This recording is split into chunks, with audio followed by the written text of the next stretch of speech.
মধ্যপ্রাচ্যের দ্রুত পরিবর্তনশীল নিরাপত্তা পরিস্থিতির মধ্যে নতুন একটি যৌথ প্রতিরক্ষা চুক্তিতে আবদ্ধ হয়েছে সৌদি আরব, তুরস্ক ও পাকিস্তান।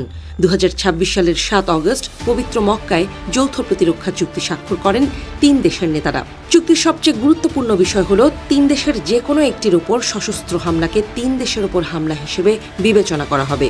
একই সঙ্গে প্রতিরক্ষা সহযোগিতার বিভিন্ন ক্ষেত্র আরও শক্তিশালী করার সিদ্ধান্ত নেওয়া হয়েছে। এই চুক্তির পেছনে সবচেয়ে বড় কারণ হল মধ্যপ্রাচ্যের আঞ্চলিক নিরাপত্তা নিয়ে উদ্বেগ। সাম্প্রতিক সময়ে মধ্যপ্রাচ্যে ইরানকে ঘিরে সংঘাত, ক্ষেপণাস্ত্র ও ড্রোন হামলা এবং বিভিন্ন সশস্ত্র গোষ্ঠীর তৎপরতা উপসাগরীয় দেশগুলোর নিরাপত্তা নিয়ে নতুন প্রশ্ন তৈরি করেছে। বিশেষ করে সৌদি আরবের মতে ভবিষ্যতে আঞ্চলিক সংঘাত আরও বাড়লে নিজেদের নিরাপত্তা নিশ্চিত করার জন্য শুধু বাইরের শক্তির উপর নির্ভর করা যথেষ্ট নাও হতে পারে। সৌদি আরবের জন্য এই চুক্তির গুরুত্ব সবচেয়ে বেশি নিরাপত্তার দিক থেকে।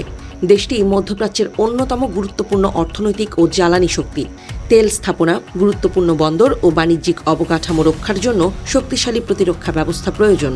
পাকিস্তান ও তুরস্কের সঙ্গে প্রতিরক্ষা সহযোগিতা বাড়িয়ে আঞ্চলিকভাবে নিজের প্রতিরোধ ক্ষমতা আরও শক্তিশালী করতে চাইছে সৌদি আরব। পাকিস্তানের জন্য সৌদি আরবের সঙ্গে সামরিক সম্পর্ক নতুন কিছু নয়। দীর্ঘদিন ধরে দুই দেশের মধ্যে সামরিক প্রশিক্ষণ, জনবল ও প্রতিরক্ষা সহযোগিতা রয়েছে। অন্যদিকে তুরস্কও পাকিস্তানের গুরুত্বপূর্ণ প্রতিরক্ষা সহযোগী।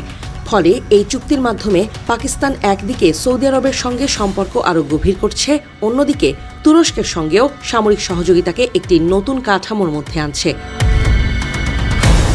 তুরস্কের জন্য চুক্তিটি গুরুত্বপূর্ণ। তুরস্ক নেটোর সদস্য এবং মধ্যপ্রাচ্যের অন্যতম শক্তিশালী সামরিক শক্তি।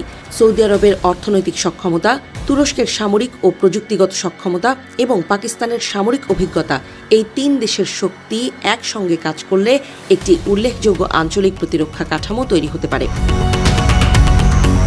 চুক্তির আরেকটি গুরুত্বপূর্ণ দিক হল এটি ভবিষ্যতে আরও বড় আঞ্চলিক নিরাপত্তা কাঠামোর ভিত্তি হতে পারে। ইতোমধ্যে এটিকে ভবিষ্যতে বৃহত্তর মুসলিম প্রতিরক্ষা সহযোগিতার ভিত্তি হিসেবে দেখার কথা বলেছেন পাকিস্তানের প্রতিরক্ষামন্ত্রী খাজা আসি। তুরস্কের প্রেসিডেন্ট রিসেপ তাইপ এরদোয়ানও বলেছেন, ভবিষ্যতে মিশরের মতো অন্য দেশ এতে যোগ দিতে পারে।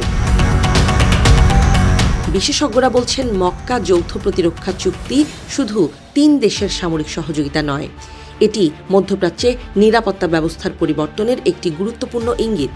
যুক্তরাষ্ট্রের নিরাপত্তা ভূমিকা নিয়ে নতুন করে প্রশ্ন তৈরি হওয়া, ইরানকে ঘিরে আঞ্চলিক উত্তেজনা এবং নিজেদের নিরাপত্তা সক্ষমতা বাড়ানোর প্রয়োজনে সৌদি আরব, তুরস্ক ও পাকিস্তান আরও ঘনিষ্ঠ হয়েছে। ভবিষ্যতে এই জোট কতটা কার্যকর ও বিস্তৃত হয় তার উপর মধ্যপ্রাচ্যের নতুন শক্তির ভারসাম্য অনেকটাই নির্ভর করতে পারে বলে মনে করছেন বিশেষজ্ঞরা।